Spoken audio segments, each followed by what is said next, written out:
एक सुबह एक छोटा शिष्य अरुणाचल की शांत पहाड़ी पर अपने गुरु रमन महर्षि के सामने चुपचाप बैठने आया। बच्चा थका हुआ और हैरान लग रहा था। गुरुजी, मैंने बहुत सी किताबें पढ़ी हैं। मैंने शांत बैठकर ध्यान करने की कोशिश की है, लेकिन मुझे अभी भी समझ नहीं आया, चेतना क्या है।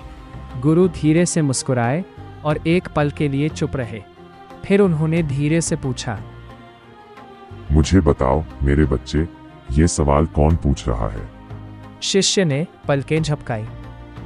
मैं पूछ रहा हूँ। गुरु ने सिर हिलाया। और ये मैं कौन हूँ? बच्चा चुप हो गया। गुरु ने जमीन से एक छोटा सा फूल उठाया। जब तुम बच्चे थे तो तुम्हारा शरीर बहुत छोटा था, अब ये बड़ा हो गया है। एक दिन ये बूढ़ा हो जाएगा। लेकिन मुझे बताओ, जो जानता है कि तुम बच्चे थे, क्या वो बदल गया है? शिष्य ने सोचा और धीरे से कहा, नहीं गुरुजी, ऐसा ही लगता है। तो तुम सिर्फ शरीर नहीं हो। शरीर बदलता है, लेकिन जो बदलाव देखता है वो नहीं बदलता। एक चिड़िया उड़ गई और बादल आ गए। देखो बादलों को आते जाते हुए। क्या बादल आसमान है?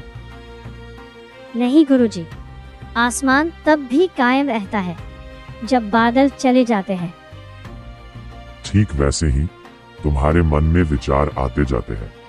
खुशी के विचार, दुख के विचार, गुस्से के विचार, लेकिन तुम ही हो जो उन्हें देखते हो। तो तुम विचार नहीं हो, तुम आसमान की तरह हो। तो मैं क्या हूँ? शिष्य परेशान लग रहा था। अगर मैं अपना शरीर नहीं हूँ और अपने विचार नहीं, तो क्या मैं कुछ भी नहीं हूँ? नहीं मेरे बच्चे, तुम ही हो जो जानते हो। तुम अपने बचपन के शरीर को जानते थे, तुम आज के विचारों को जानते हो, तुम अपनी भावनाओं को जानते हो। वो जानने वाली मौजूदगी हमेशा से रही है। गुरु ने दीवार की ओर इशारा किया। क्या तुमने कोई मूवी देखी है? हाँ गुरुजी। मूवी में आग, पानी, लड़ाई, रोना, हंसना होता है। क्या आग स्क्रीन को जलाती है? नहीं। क्या उदासी स्क्रीन को रुलाती है? नहीं गुरुजी। स्क्रीन हमेशा सुरक्षित रहती है। फिल्म आपके शरीर, मन और जीवन की कहानी की तरह है। आप फिल्म नहीं है, आप स्क्रीन है। शिष्य की आंखें चौड़ी हो गईं। तो फिर मैं दुखी और डरा हुआ क्यों महसूस कर रहा हूँ?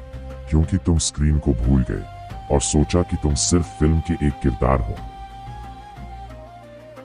तो अब मुझे क्या करना चाहिए? जब भी तुम दुखी या खुश महसूस करो, तो धीरे से पूछो, यह एहसास किसे होता है?